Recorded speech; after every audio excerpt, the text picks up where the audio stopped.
In this video, I cleaned the graves of two siblings named Horace and Thelma Crain.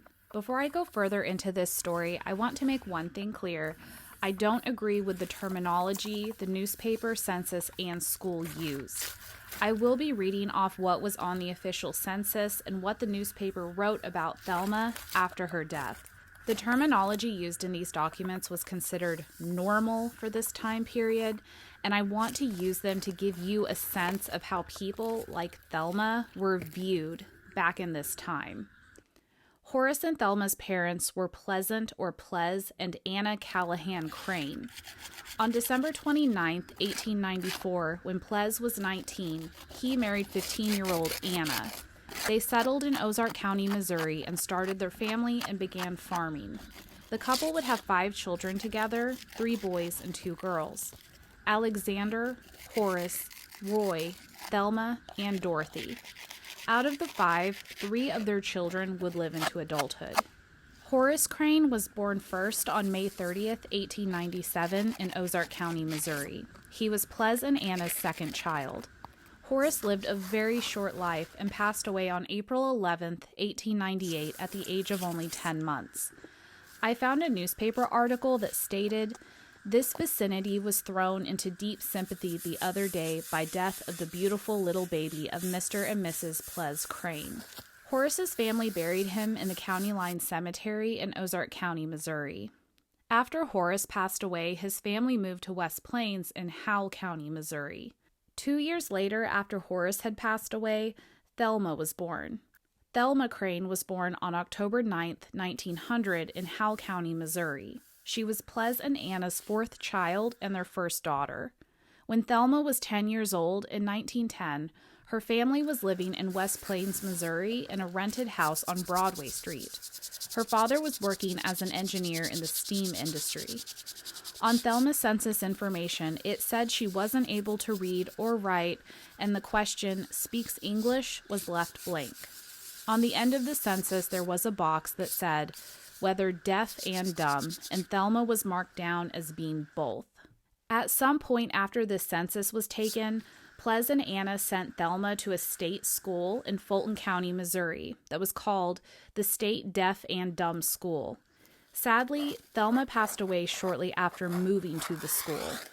Thelma passed away on October 13th, 1912. She had her 12th birthday only 3 days before passing away. The Journal-Gazette newspaper wrote, "Deaf and dumb student dead.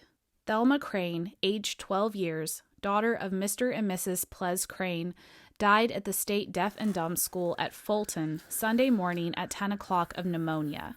The child had been ill for 2 weeks, and Mr. Crain went to Fulton when notified of her condition.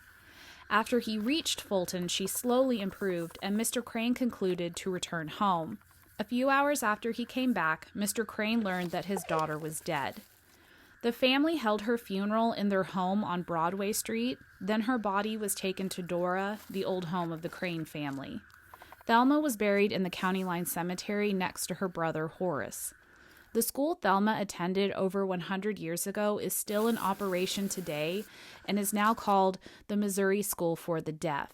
15 years after Thelma passed away, the Crain family was involved in an incident that the city of West Plains calls one of the saddest chapters in their history. On April 13th, 1928, Thelma's brother, Roy Crain, was attending a dance in West Plains at the Bond Dance Hall. The dance hall was located on the 2nd floor of a brick building. Below it was the Weiser Motor Company garage. At 11:05 p.m., an explosion occurred from the garage below. The explosion was so powerful it destroyed 3 brick buildings, including the dance hall. Residents who lived miles away heard the explosion and thought it was an earthquake or a thunderstorm.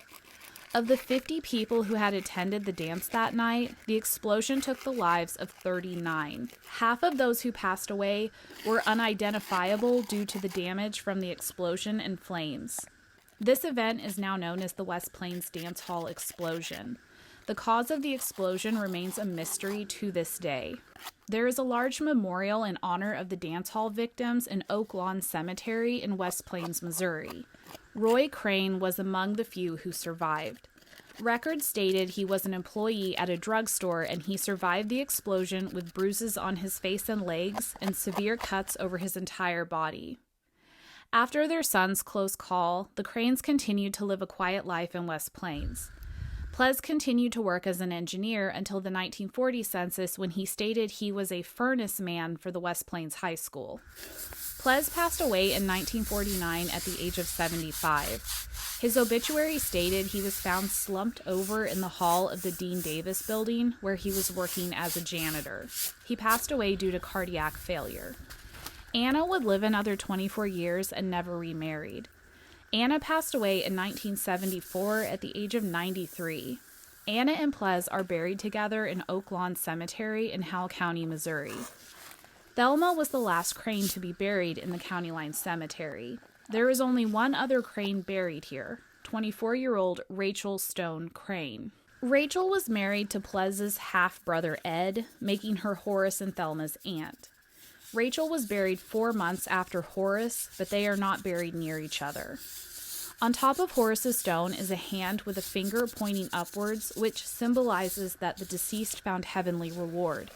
His epitaph says, "To bloom in heaven." Thelma's stone says Thelma O, but I didn't have any luck finding out what her middle name was. Thelma's epitaph says, "Gone but not forgotten." Thank you so much for watching. I hope you enjoyed this video.